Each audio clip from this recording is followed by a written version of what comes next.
everyone. Welcome back Hi. to the Hot Combs and Popcorn podcast. For those who don't know, my name is Brianna. My name is Danielle. My name is Bobby. And also, welcome back to the box office season 2. Okay. Who do we think we are? Okay, period. 4 episodes in, and this is where we review movies and television shows. Well, really just movies. Just Yeah. We review movies in Black culture that we should have seen by now. And at the end, after we discuss our thoughts and feelings as Zillennials, heavy on the Zillennials born between a certain time period. Have to specify that. People forget. We're going to give these movies a rating between 1 to 5 hot combs. All right. Today, we're doing a classic. I've only ever seen memes of this, never seen the movie, so this was a fun time. We're going to review the summertime classic, ATL. Yay! Period. Written by Tina Gordon Chisholm, screenplay by Antoine Fisher. We're all familiar. Directed by Chris Robinson. And it's starring Tip T.I. Harris, London Lauren, Evan Ross, Big Boy the Rapper, Jason Weaver, our favorite, Keith David, and many, many more. All right. ATL had a release date of March 31st, 2006. Now, some places say March 28th. I don't know, but I know it came out in March 2006. Okay. I'm just writing what I have researched. Rated PG-13, and it's a runtime of 1 hour and 45 minutes. So, for those who have not seen ATL or haven't seen it in a while, we're going to give a very quick synopsis. All right. So the quick synopsis is that it follows 4 working class teenagers who live in Atlanta, where hip hop music rules, and the coolest place in town to hang out is the local skating rink. As these friends look towards new horizons after high school and get ready, get their skating moves together, they face challenges on and off the rink that brings about turning points in each of their lives. Sound familiar? That's what the movie's about. All right. Guys, we're going to start with our quick thoughts. And then for those who have not seen the show, we're going to go to our highlights and lowlights. So first, what did y'all think about ATL? Well, when y'all said that y'all have never seen this movie before, I was so excited because I have seen this movie before. And, I loved it. To me, it's like a good mixture of Roll Bounce and Friday. If they had a baby, that's to me what ATL is. But there was just, the cast was great. The culture was there. It felt very Atlanta. That was my, my initial thoughts. It gave what it was supposed to give. Yes, it was giving for sure. I've seen it once, but I don't remember it from that first watch, except we'll get to it. But overall, the soundtrack, it was there. Yeah. It was giving. It ate down. Honestly, the whole movie, I was having a great time. I was kicking it like peak cinema right here. That's how I feel. It just really falls into why I love Black people and roller skating. I can watch Black men roller skate all day for hours on end. I love it. It's a miracle. It's amazing. I'm flabbergasted, and that's really just how I feel about the skating part. Don't really remember if I've seen this movie or not. If I have, I don't remember watching it. So it was nice to watch it with fresh eyes, see where the memes come from. Was very surprised by acting abilities in this movie. And I think it was really like the summertime. Okay. You had Tip on screen, Luda in the booth, and it was just, it's everything I love about the 2000s in Black culture. Yeah. That's all I can do. All right. Let's go and start off. Do y'all want to start off with our highlights or lowlights? Usually when it's a movie that we kind of can tell we like, we start off with the lowlights first, but it's up to y'all. What y'all want to start with? Sure, let's do low lights. Yeah, I'm looking at my notes trying to find some. No, it's me too. Like, There. Yeah. Me. Let me see. Let me look at my notes. Because I know I was writing. I actually haven't written notes for a minute. That just says a lot about movies. But this one, like, I was here. I was in it. I was in it. Didn't really have any like lowlights. I had more of like relatable real world lowlights. But I have one. I don't really have any. I had a little light. The gangster in this whose character name I can't remember. Big boy. He dropped off this. Yeah. He dropped off this girl to high school as he was picking up Evan Ross's character to go wherever. It was giving grooming. It was giving Predator. It wasn't giving. I did not like that. It was very short, but I caught up on it and I was like, this is not, I don't like that because this is a grown man. This is a grown man. And this girl is still in high school. Yeah. I don't really have lowlights. I have real world lowlights. And the real world lowlight is that's a very realistic thing from the 2000s. I remember such things happening. Yeah. Yeah. I don't know why that was a thing that was okay. I don't know. I'll say this, and then I'm not going to talk about it anymore because I'm not getting in trouble. The adult men that I've always seen participate in this type of pedophilia type activity were people in the school system.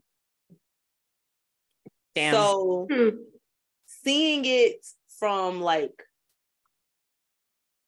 the movie point of view of it being like an outsider person, very, very different for me, very unique. Not the idea of grown men dating teenage girls, not unique, but seeing not unique, not new. Oh my God. But I was like, oh wow, the audacity. The audacity in the open.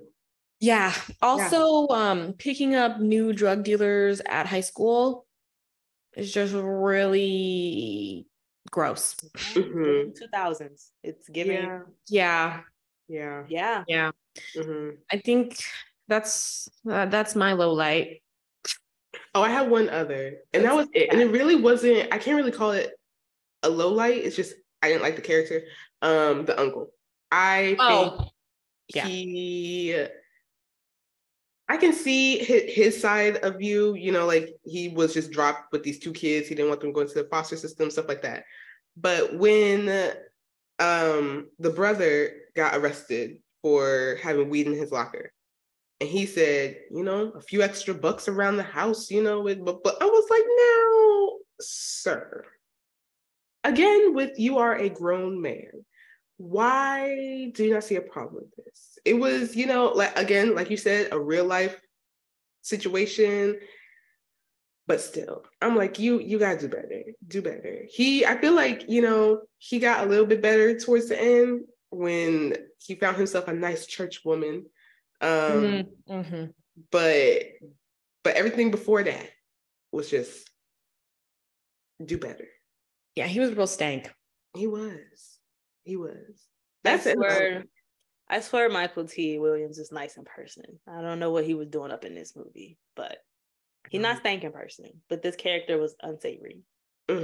He actually felt like more of like an older cousin, older brother, not really uncle. So, I mean, like the conversation they were having about Evan Ross's character, having sex was like, this is such a man conversation. Like at the breakfast table. Yeah, because it's either two reactions. It's either, boy, you didn't do anything, or they dab him up, And I was like, yeah, it's giving men. It's giving men. It's giving men. But if you guys are done with our lowlights, because I don't have anything else to contribute, we can get to our highlights. Yeah, let's just get into it. Yeah, like this is fine. All right, so I have like a list of just thoughts, like reactions and thoughts. So I'm just gonna read them because they just fall down to everything. I said absolutely love the narration and opening credit sequence. You know, we love a good narration. Yes, tell me what's going on, main character. Yeah. Uncle George, aka Michael T. Williams. Hi, how are you, sir? Baby Evan Ross, such a baby. He was just a little baby. I think I was a little concerned about his character and the fact that he is such. I was like, this is Diana Ross's son. Like, he a baby. But you know what? He was being a little nigga. That's all I'm gonna say. He was. Yes, I Danielle? didn't. Well, you know, in my youth, when I watched this movie, I was in love.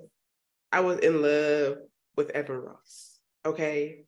I can see that. That was my man. Like, I love that. Yeah. That's all I had to say. I found out that he was Diana Ross's son when I was watching this movie. I said, oh, okay. I had no idea.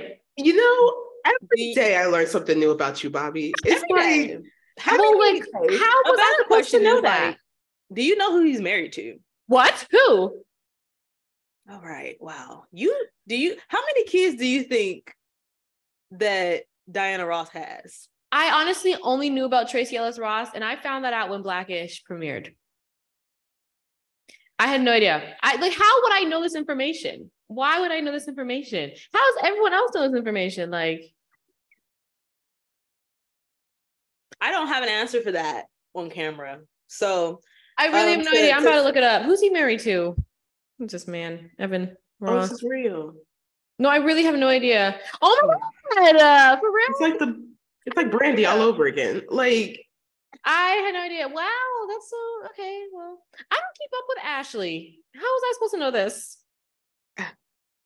I don't keep up with either of them. So how did you know this? But I guess for me personally, I keep up with pop culture a lot, especially in the 2000s. So I just knew stuff. Granted, I think I knew there was 3 of them. I know that Diana Ross has at least like 4. So she has 5 kids. Minimum. Mm-hmm. Yeah, I know it's 4 or 5. I know it's one older than Tracee, one younger than Tracee, and she got 2 sons. That's what I know for a fact. Mm-hmm. Wow. Yeah. I mean, I knew because, like I said, I was in love with Evan Ross. So, like, when you what else was he in? He was in a movie with Hilary Duff. Actually, I cannot remember the name of it. What? Okay, he was in Oh my gosh, what's it called? He was in the Hunger Games. Stop. What? He was in Mockingjay. Let's not go down these rabbit holes of Evan Ross. Yeah, because I'm stuck. The bottom line, I loved Evan Ross. That's all I had to say. Okay. My next note is not Star 67 meaning you a hoe. Very funny to me. That was Star 69. Hilarious to me. 69. She said Star 69. Excuse me, I'm not a hoe. I have absolutely Star 69 people. I thought that was freaking hilarious. I know some people use Star 67, but in Chicago, it's Star 69. Very funny. Mm-hmm. I wrote that down too. Yep. Let's see. My thoughts. Luda got a good check. Okay. Good one. Good. They started out with Luda. Yep. They started out with Luda. That was the first Georgia thing. on My Mind remix. Come on. It went hard as hell. It went hard. It did. And the graphics, loved them. Yes. Love the graphic design animation. I said the word trick did used to have power, and I was like, nah, I sure did call some people some tricks before. I remember in the 2000s that was like, you don't call nobody no trick. But they was calling people trick. I was like, wow. My real world, it wasn't like a low light, but it was just something I wrote, was that the police going through student lockers. I've seen that happen, like in real life, and see them, not with the dog, but they've gone through like broken locks off of people's lockers when I was in elementary school, after school, and going through people's lockers. And I was like, yeah. And then my last thing, we had in our high school, they would come through with the dogs. Well, this is elementary school for me. Oh. This in elementary school, we had random metal detector days, and then we had it wasn't really but towards from like 7th, 8th grade, they would, when I would have step practice, they would have police officers walking around the hallways, checking certain students' lockers, who obviously I'm not gonna say, but they were doing stuff. Not me though. Them stay safe. My last thing that I have, that was a highlight for me. I also put 2000s was full of sexual teenage tension. It was. I could definitely see how if I was watching this in the 2000s, I'd be like, this is a love drama. This is the Black Degrassi. Like, yes, I see it. I see it. I was like, first of all, let me find out T.I. can act. That's number one. He gets the acting. He acted down. Okay. I said, wait, like, what? I honestly, it be the rappers. It be the rappers. I honestly wish he had continued his acting career. He did. Sat down and never speak again. Like, no, he did, because he was in, I can't remember if it was The Losers or The Takers. But he was in one of those two. The Takers. Mm-hmm. He ate down in that one too. Like, wow. Yeah, I was like, wow, ate like how Bow Wow ate and Roll Bounce. Come on. Yeah. I like. We gotta talk about. Maybe it's because like T.I. It kind of like he's from Atlanta, obviously. You know, maybe like this. He's like playing like a younger version of himself, so he was already tapped into the character. He didn't really have to like code switch for real. Like he was talking up, you know. So maybe it was just like more natural. But regardless, he had me. Said, wow. When he was scolding his brother, running around out here acting crazy, I was like, wow, I'm believing it. I was like, I wonder if they had to have a conversation before that scene of like T.I. being like, look, you tell me what you're comfortable with. I'm going to push you around. I'm going to hit you. And Evan Ross was like, yeah, you know, whatever make the scene work. Like in my brain, I was like, there had to have been a conversation, you know, but it was just even like down to like the physical acting, the emotional acting, like not even just remember his lines. But I will say, I think that rappers do good in, obviously, except like the ones that are going crazy, but I think they do good naturally in movies that reflect their lives in some way. I think it's, like you said, not too hard to channel. Except for 50 Cent.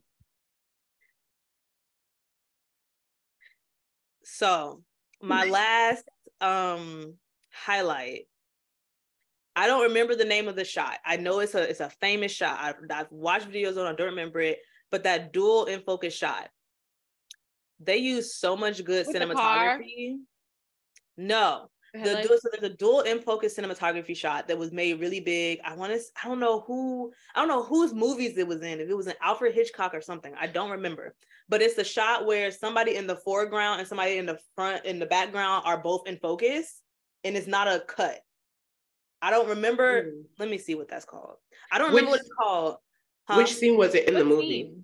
They did it twice. They did it in the scene where the white woman was calling Lauren London's parents. Yeah. Oh yes. Mm-hmm. But that's like an iconic cinematography trick. Like I'm while y'all discuss, I'm gonna look up what it's called. But yeah. Okay. I also, a few of my highlights, the montages that they had in this movie. So good. They were so good. Some of the ones, the cleaning scene, I really liked that, where, you know, they were popping up and down. That was very cute. When they did the, oh my gosh, I'm blanking. The scene where like they had all the different grills, when they had so good. It was so like they had so many good montages in this. They had like in the fighting scene, they like panned to the family photos and they like bounced those off. They had oh my gosh, there was the scene where Evan Ross's character was like dealing, and I don't remember like was it the one where he was outside or was it the one where where was he? I can't remember, but whatever. The montages were great. They were just like, yeah. And as far as cinematography is concerned, I feel like the variety of shots was fantastic. Like you were never bored because there's always something new to look at. Yeah. The angles, you know, they really were switching it up. I really enjoyed that. I feel like for a film like this, you wouldn't really expect that. I don't know, but I thought it was good. I liked when they kind of broke the fourth wall when they were riding up to the buzzer and it was Esquire and it was T.I.'s character and they were like buzzing the thing and they were staring at the camera. I thought that was so cute. I really enjoy a fourth wall break, you know. And then there was also a scene where, what was Evan Ross's character's name? I am blanking. Ant, yeah. Mm-hmm. Ant was talking to this guy in the car, and the guy was like telling him his life story or something like that, and how he was like, they had the subtitles. Mm-hmm. Oh, and I was like, no, thank you, because what is this man saying? And I was like, you know, I like how they played into the fact that sometimes you cannot understand an ATL accent. Like, yes. It was giving, if anybody watches Shameless, it was giving that scene where Carl and his friends were talking, but they were talking in slang, but it gave like the captions at the bottom like that. I was like, this is funny. This is like, he definitely, I could barely read the captions and read what that man was saying. He said, I don't know what you're saying. I said, thank you. Somebody's saying something. Yeah. I guess I'm glad this has been a thing since forever. I only recently caught on, and by recently I mean like probably in the past like 6-7 years. Yeah, I thought it was great. Did I have any other? What were my other? Bobby, you have any highlights? I do. So I completely forgot that the twins are in it. Malika and Khadijah. I don't know why I said Malia. Khadijah and Malika. I forgot they were in it. I can only ever see Malika and think of Khloe Kardashian, but they did a good job. They did. And their hair was always laid down. Every single scene, they had a different hairstyle and it looked so good. So love the twins. The skate scenes, mwah. Mwah. Need more of it. Yes, that got me through. Okay. I was going to wait, but Nunu and Rashad, let's get into it because I thought they were cute as hell. Okay. When they were cute, they were cute. Making out in the car to At Your Best, I need that in my life. I do. I really do. And who's going to do it with me? Because listen, me. Like that's me. She's like, this is my song. I was like, yes, girl. I literally said out loud, I said, I'm relating a little bit too much to Nunu right now because I was over there talking about, oh yeah, get it, girl. You better sing.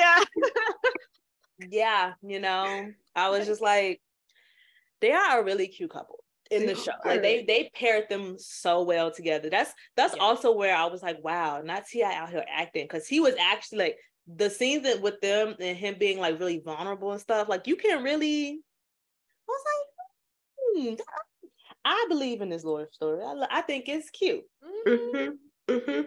Because you know, if I was born in London, I'm not gonna lie, I would fold. Like I would. First of all, a Southern accent, a Southern man. There's something about it, okay?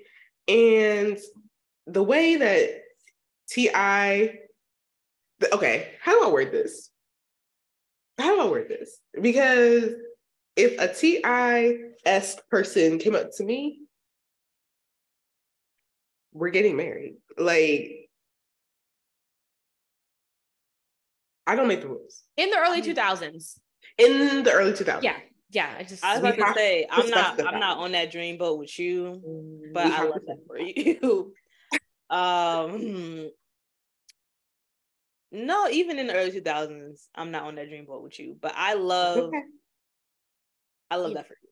Yeah, T.I., he is objectively attractive, but I don't necessarily think he's my type. That's fair. That's all right. Now, I do agree. Like, if somebody came up with that type of game, yes. No. We're not talking about T.I. We were talking about the T.I. They would have to look the a aesthetic certain way. Yeah, I'm not talking about his looks at all. I'm talking about the way he was talking and his like, the personality, the confidence. the confidence. Yes. Yeah, Okay, I'm, I can see that. I'm off that boat then. I am off that boat. Sorry. I do think that that's, very attractive quality, but it's not gonna override if I don't like you. It's not. I mean, that's why I said like the person gotta be attractive and come with that. You can't just be that. Like that's not for me. That's not. I might like entertain it, but I think why it works with T.I. is because his swag and everything, his physical way he carries himself. And I think back in the day, especially like young T.I., he was attractive and he was attractive to a lot of people. So I think it works. You telling me if like, and this is don't nobody think too deep into this. Just don't do that. But you telling me if somebody who looked like JJ from Good Times came up to you with that type of swag or with that type of personality, you would fold? I need to see. First of all, I'm not talking about the face. They have to be attractive, but I'm saying I am attracted to that type of confidence personality. You know what I'm saying? I do. Okay, so it doesn't matter what they look like. Now. Do you know what's his name? The dude, the one who say Dynamite. Yeah, just look him up. Yeah, I'm about to. Hold on. The one in Good Times who say Dynamite. And I'm not saying this because he's unattractive and saying that. I'm saying it because he looks very different from what the stereotypical considered you should look like. And there was people looking like that in the 2000s. That's what I'm saying. Right. Like that is an attractive characteristic to me in men, but it's usually an add-on feature. Yeah. It's an add-on. I think we're all saying the same thing. Yeah. Like we have to be attracted to them, but we like that type of personality / confidence / And that personality will elevate whatever like physical attraction you already have. Yeah, exactly. Or not. Or it could make it go down. That's true. I think I am in the or not situation. I've had people approach me like that, and it's really not as attractive as you think it is. Like it's attractive, but it's like it really depends on who it's coming from. I know a lot of people with those personalities, but it's not attractive. But if it's coming from someone who holds themselves like T.I.'s character and they're attractive, then yes. But if it's like a goofy acting like that, I'd be like, boy, get out of my face. Leave me alone. Right. Leave me alone. It's not, plus, it's not about me. Mm-hmm. Well, the fact that Nunu already had a crush on him, she was down. And I love that for her. Love that for him as well. Oh, I also really like the cinematography with color, because that just made me think about the scene where T.I.'s ex-girlfriend like kept trying to get with him at the party. Every time you saw her, they put her in a green shadow, like a green lighting to show that jealousy. I just feel like that was very good, very intentional. For the type of movie, the genre, the decade, it had really heightened cinematography moments. It did. It did. Yeah, I looked up that it's called a split diopter shot. Oh yes, split diopter. Yeah, I was trying to think of it. They basically put like a filter in front of the lens, it's like a circular thing, and it's split in half, so both sides of the diopter are wide angles, so you don't get the depth of field. No, so that and it makes both people in, it kind of like I think they did it in Us, actually. I think they did it in Us because I remember they did it in Us when it was when Lupita's characters were fighting. It was like during that, because I remember seeing her face really, really close to the screen, and then the other one behind her doing stuff. Like to me, that's a very stylistic. And I think that's what I'm thinking about. This movie Absolutely. is really stylistic for what it's about. It's really simple. We've seen it done over and over again. This is not a new storyline. These are not new people we don't know. But like, it's so stylistic. It's so like, even how they introduced Keith David's character when he came into the skating ring, like it's so black. It's so black, but it's so stylistic. And like, I even appreciate how tasteful the situation, it was PG-13, so they couldn't go crazy, but I appreciate how tasteful the scene between Nunu and Rashad was when they were in his bedroom. Like, yeah, they were kissing and stuff, but it was just very like elevated. This was a very elevated movie. Yeah, this is a very have to, but they did it. They did.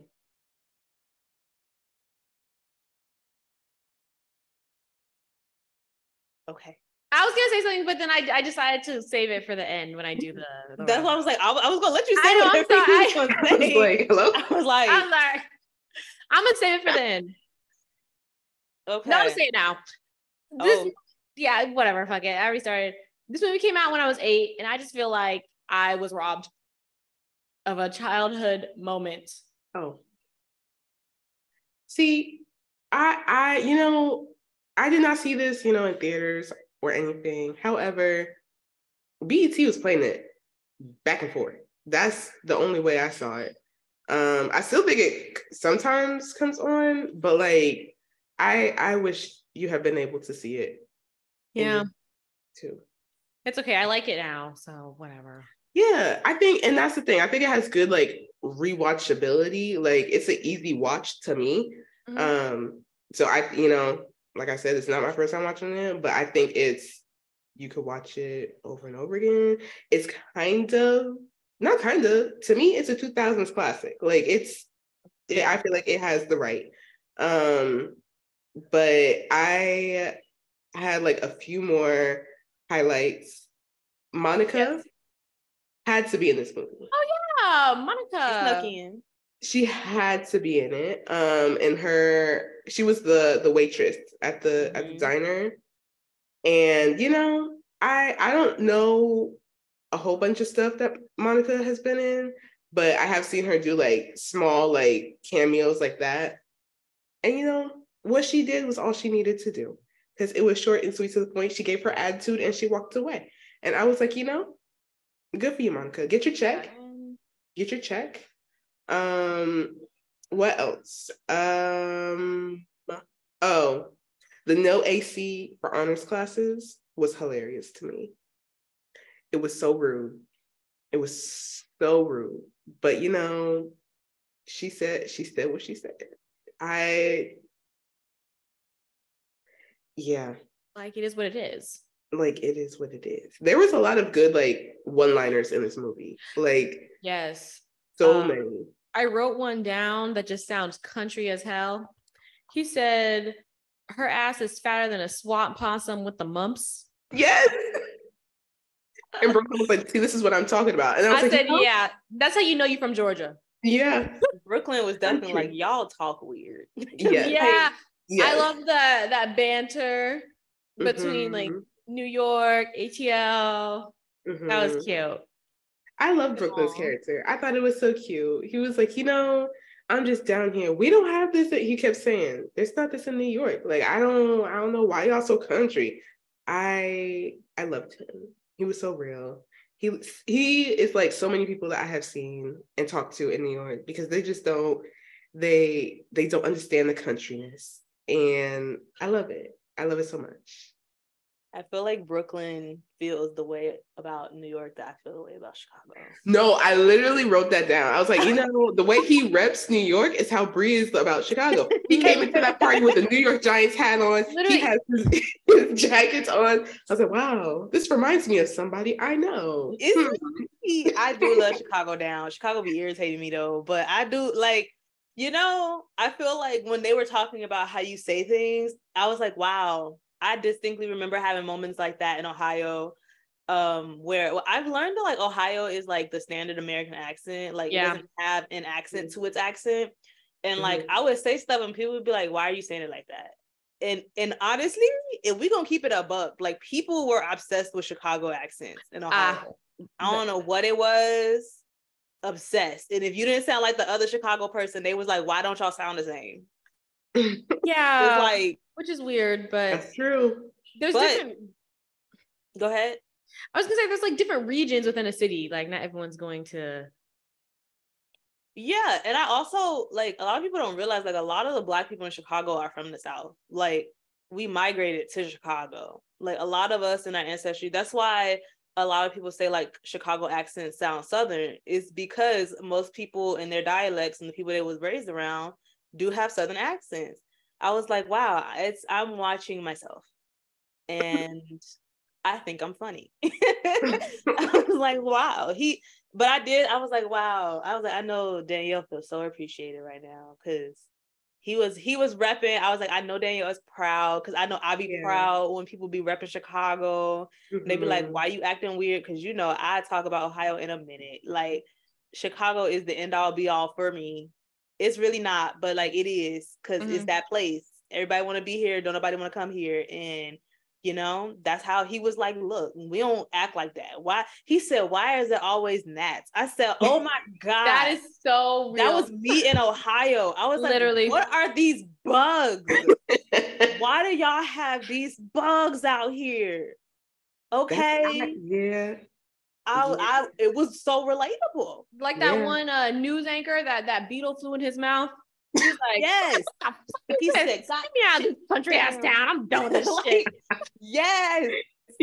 That's how, I don't even know if it's a Chicago thing. That's how urbanized Black people act when we go to Southern, like outdoor. We'd be like, what is this? Girl, I went to the woods one time. I got a tick in my butt and that was it for me. I was like, you know what? F this. I'm done.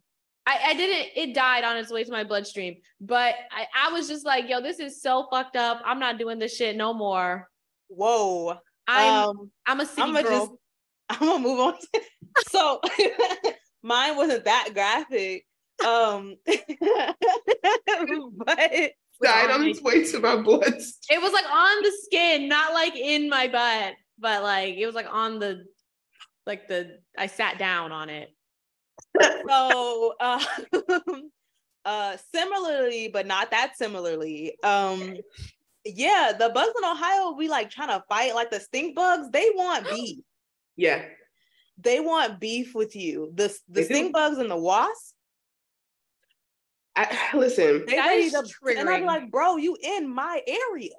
Why is you trying to fight me? Literally a stink bug. That's when I learned stink bugs fly. Oh no, please. That's when I learned you can't. I was like, oh my God. I was living by myself. I had to kill bugs by myself. Do you know how it feels to hate flying insects and have these bugs, bro?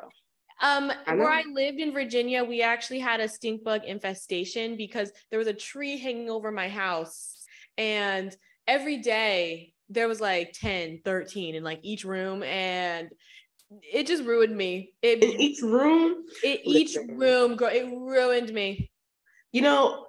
Living in Ohio for over 20 years of my life, you never get used to the bugs. I want to say you do, but you don't. Because when them cicadas come out in the summertime. But see, like that's the thing. The cicadas don't bother us in Chicago because they do that whole like come out every 17 years. They don't do that in California either. We don't get, well, it's more like 7 years, but we don't get cicadas like every year. We get them loud noises, but the most we get is like bees and lightning bugs. That's the most that we get. Oh, so it was like a culture shock to you. It was disgusting. I got jumped by wasps because they was in my area. They tried to build a nest in my trunk. They remembered my car. I had to park on the opposite side of my apartment building. Why are y'all built like that? The bugs tougher than the people. They marked you. They did. The bugs are tougher than the people. Hey now. Wait a minute. No. They're like pigeons. Like, you know how when pigeons, they don't move when you walk? That's the bugs. Like, you're not supposed to want beef with me. And then I'll be like, that. So that's why Brooklyn, I was like, yes, Brooklyn, why is there so many goddamn gnats and bugs in the South and Ohio? Somebody explain it because I'm tired of it. For real. Oh. Well, it was a lot. That was my low light. Why is it so many? That was my low light when I went. When I went to Atlanta, why y'all got so many goddamn bugs? Okay. Not only that, I feel like the Atlanta that they show, I really, Atlanta is very truly Black. Yes. Very truly Black. But when you go outside of the Blackness in Georgia, you is unsafe. And I felt very safe watching this movie because I've been to the other parts of Georgia. Yes. And I don't want to get out the car. They can tell that I'm from the city, and I'd be like, cool. They know. It's like they can smell it. They can smell it. They can smell it. A city slicker. Well, and I prefer it that way. I do. Call me crazy. And call me crazy. My whole life for a reason. But I enjoy the industrialism. Okay. Sorry. Give me the smog. Give me the smog. A cloudy morning. Yes, yeah. AC. Amen. I'll sit in traffic. I'll do it. Yeah. I will. You know how to look. Let me tell you something. You can drive downtown Chicago. You can drive anywhere. Yes. Okay. You can drive anywhere. That's fair. See, that's the opposite. Y'all got us with the bugs, but we get people like from rural areas with the driving. Like, that's the opposite. We can't even go down that rabbit hole. Because I'm not going down that rabbit hole. I'm not even going into honking. I'm not even going to the forest. But like that is where we had an upper hand. Because we can't. The first thing we do in Chicago, if you're driving crazy, is we look at that license plate. And we be like, where are you from? And it always be some Florida. Be like, please get in the slow lane so we can mind ours, okay? The bottom line is we are all city girls, and I am city girls up by 1,000. Yeah. Okay. Amen. Period. Well, I think we've been off topic enough. Does anybody else have any more highlights until we go to our favorite part, which is the rating? I do. The plot twist. Nunu is Miss Aaron. Oh, yes. Yeah. That was the part that I did remember from when I first watched it. But I was like, oh, girl, you're a liar. You're a liar. And the whole time I was just mad because that's some high school shit. Because I was thinking, like, if she had actually like introduced herself as the person that she normally is, I don't necessarily think people would have a problem with it. Granted, people may act differently around her, but there's nothing like being yourself, girly. On the other hand, if this was also a part of her personality, clearly she reinvented herself for a reason because she likes it and she fits in, she gets along with everybody. Now merge. But I was gagged. I'm not gonna lie. She wanted her necklace back. She went straight back to she said, give it back. Cause it's mine. I said, she's the same person. She just got it. That's the same person. Yeah. I really like the parallel that they did between Nunu and Esquire because he wanted to be, this rich, polished, get out the hood so bad. Like he wanted that. And she wanted the complete opposite. She wanted to be in the hood. She wanted to be, she wanted to be that girl. And the way that they kind of showed the opposite to that, and then they were both in each other's stories, like him finding out that she was Aaron before Tip's character found out. I loved that. I love solid. It was so good. The script is just airtight. Right? That part. Because that's some good writing right there. Okay. That part. They hid that secret well. Yes. Until it wasn't. But I thought it was great. Go ahead. Speaking of all that, Esquire giving back his letter. Now, why the fuck would you do that, sir? Why? See, that's that hood mentality right there. That's that I was like, look, No, you keep that shit. He gave it to you. It's yours. I mean, it all worked out at the end, but like, but that was some dumbass shit. That's some kid, like, getting rid of a recommendation that you worked so hard to get, about this man's company and everything, because your friend is mad at you. Respectfully, fuck your friend. Go get your education. Like, he can say he did it for himself all he wants, but really, it was for his friend Rashad. But I mean, I thought that he was doing it because he had a guilty conscience. Because because he was saying, like, he saw how Nunu lied and how Tip's character was so upset. And he's like, dang, like, I did the same thing. And then he was like, let me go and make right to my wrong. But I don't know necessarily. I mean, I get both sides. I get keeping the letter because, like you said, he worked hard for that. But I also get giving it back. In the end, yeah, he did, it worked out, whatever. But if that was real life, if that man rescinded his letter of recommendation, I don't think he would be, doing it again anonymously. No, he would not. He would not. Because I understand why he was mad. Like, you knew my daughter beforehand, I guess. Well, no, even. Well, no, because he probably thought that he was like just trying to like use them or whatever, get to him. So whatever. I guess I could get why he was mad. But like also he didn't know. That's remember in the roller skating he hid. Mm-hmm. He didn't even know he was there. So that's why I'm saying, like, what, like, if you look, just don't have him write the letter. Just be like, actually, I'm sorry, I feel bad. But the deed has been done already.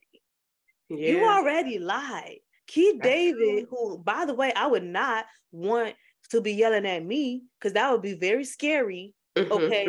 He didn't even know that you lied. You could have just kept it a secret. Once you get in, they can't rescind the letter. You in. Like, that's a to the grave secret. Also, when else are you gonna see that man? Never. Right. Like, it's not like he gonna come to your house. Right. Unless came and checked up on him. Unless you and Nunu become besties. Which is not gonna happen. Doubt it. Because y'all hate each other. So like, y'all were arguing the whole time. Side note, I had this in my brain for a minute. You know who the twins remind me of? They remind me of the black version of the two twins in Bratz. Oh my gosh.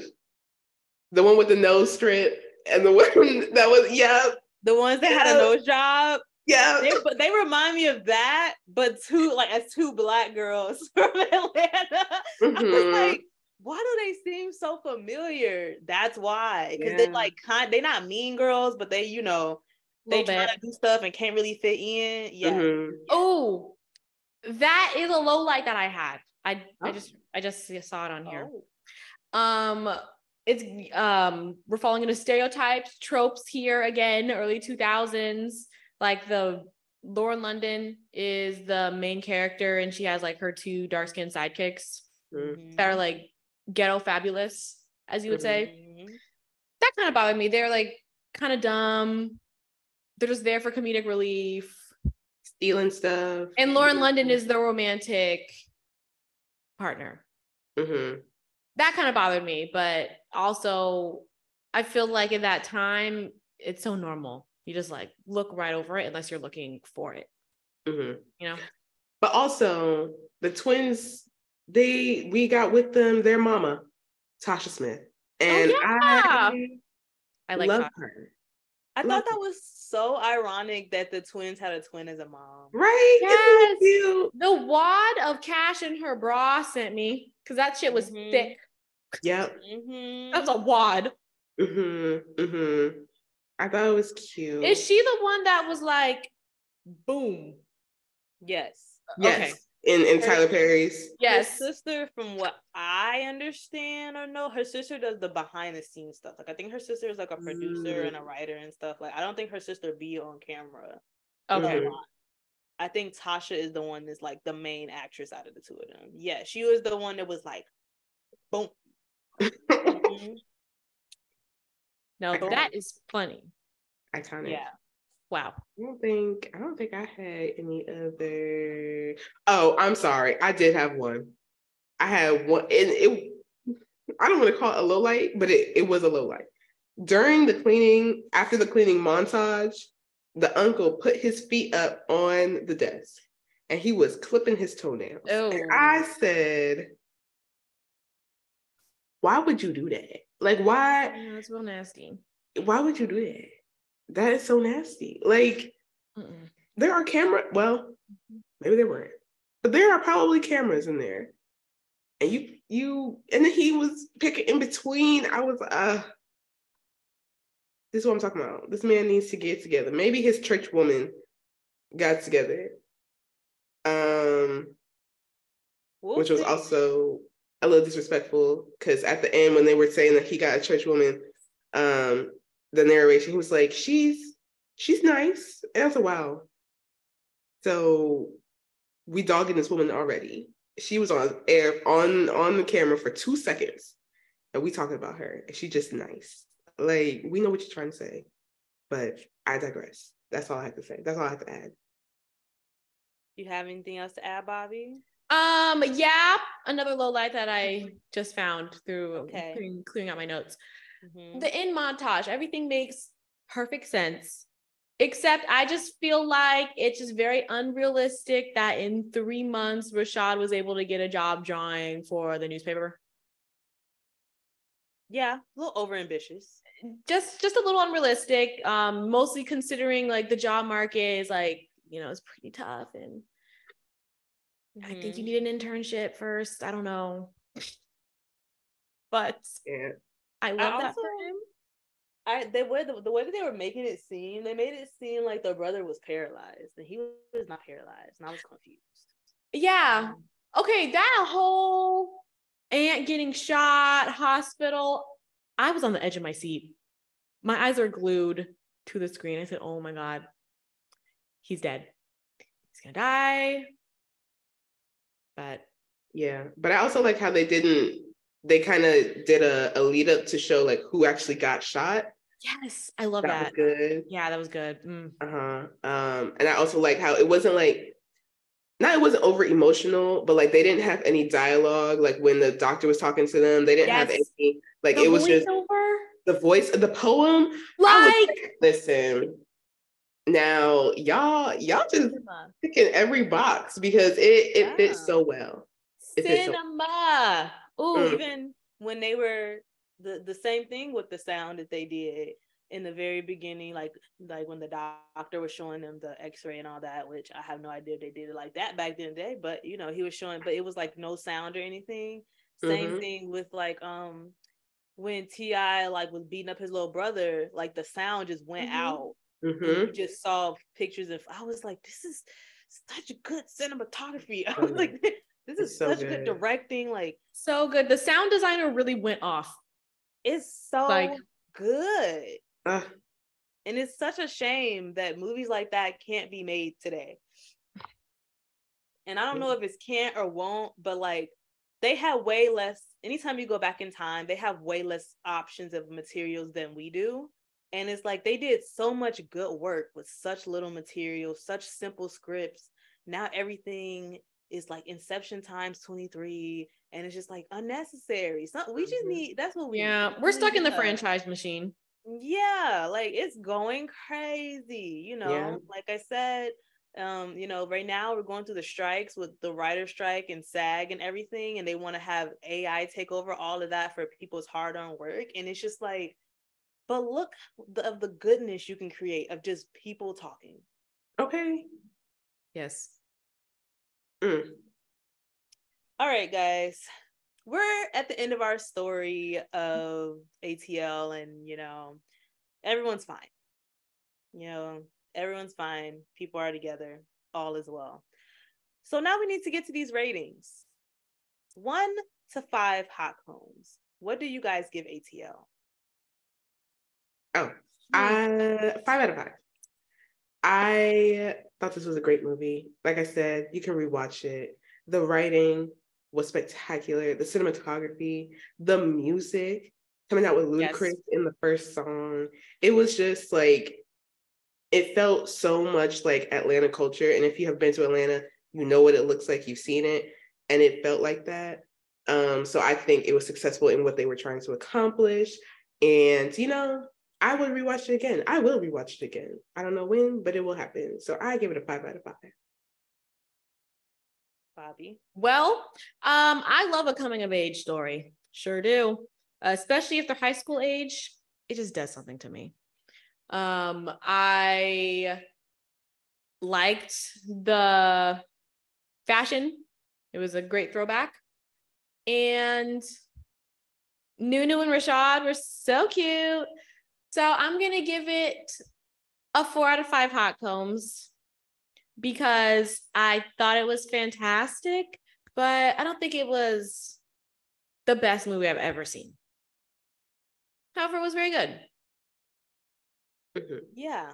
I'm gonna give it a 4.5 hot combs out of 5. I can't give it a 5. I'm not gonna say I'm gonna rewatch ATL. And I'm not saying a 5 means rewatchability all the time, but it was a really, really, really, really good movie. It wasn't the perfect movie. It wasn't my new favorite movie. It wasn't just like, this is the most beautiful thing. Honestly, a lot of it was the visual stuff, you know? Mm-hmm. I think that, although I said we need more, we do need more because everything's overcomplicated. It was a very simple storyline. It was nothing outlandish, nothing new. I don't know why I could not take Big Boy seriously in this role. I don't know what I've seen Big Boy in for me to not be able to take him seriously in this. But as a gangster, I wasn't afraid of him. He wasn't really doing it for me. But yeah, it's gonna have to be a 4.5. It's not a 5, but it's like very high. Like it definitely deserves a 90% or higher. I think it's great and it holds up well. A lot of movies don't hold up well, and we were watching this in 2023, and it's still good.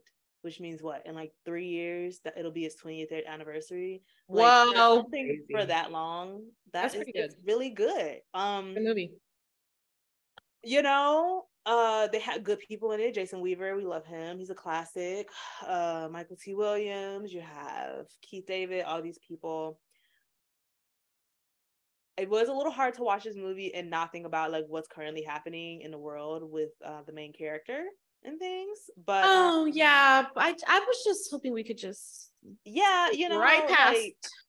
Like, I don't know if this is before or after he avoided prison time. Oh yeah, I'm gonna say after. So maybe he was like a little saved and sanctified to do a movie like this.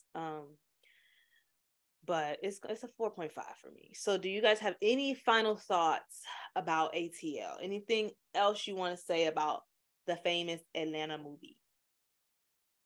No.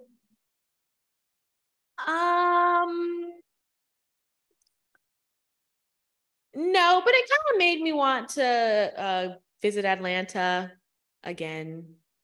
Well, I had a good time when I was there before. As two people who just came from Atlanta a couple of months ago, yeah, and saw Little Chris and Janet in concert. We did. Yeah. We was up and around the city. We were. And it was giving Atlanta. It gave Atlanta. I believe is it T.I. who had that restaurant that we went past? Yeah. Oh, yeah, T.I.'s a restaurant. Yeah, he and him, Little Autumn, very big, you know. Very big. I love cities where people love their city down. Yeah, Atlanta's definitely one of those. Down. They ride so hard. As they should. They should. You should be proud of where you come from. Especially Black Mecca places, you know? Yes. They ride. When we went to see Janet and Luda was there, it was hype. They was riding for Luda. Like, and that's how it should be. That's why I ride for Chicago, even though it'd be goofy sometimes. But that's okay. Because I can be in Chicago business. But Chicagoans only can be in Chicago business. And that's how Atlanta is. That's how T.I. was. They was like, hey, don't come over here with all this. This my brother, I beat you up. Like, I respected it. So yeah. That's the final ratings. 4.5, and a simple 5 out of 5 for Danielle. A fave, I'm assuming. So yeah, this one is going in the Hot Combs and Popcorn classics. Period. Good one. It's a good one. It's up there. All right. All right, guys. This has been another episode of The Box Office Season 2. And we watched ATL. We loved it. The consistency is that it's a great movie and it holds up. So, if you haven't already done so, like, follow, and subscribe on everything. Throw us a like. Share this episode. Have you seen ATL? Did you see it in the movie theaters when it first came out? Did you go see another movie and then hop into ATL because you couldn't get in? Because, you know, we used to do that too. That's real. Can you skate like them? Okay, because that's a Black rite of passage too. Please let us know all of your thoughts about ATL down below. As you guys know, my name is Brianna. My name's Danielle. My name is Bobby. And this has been the Hot Combs of Popcorn podcast. If you've been watching us, you know that when them street lights come on, we're going to get whoopings, and we don't like whoopings, so we leave before the street light come on. So we got to go. I'm sure you understand. We'll be back next time, and see you guys later. Bye. Bye.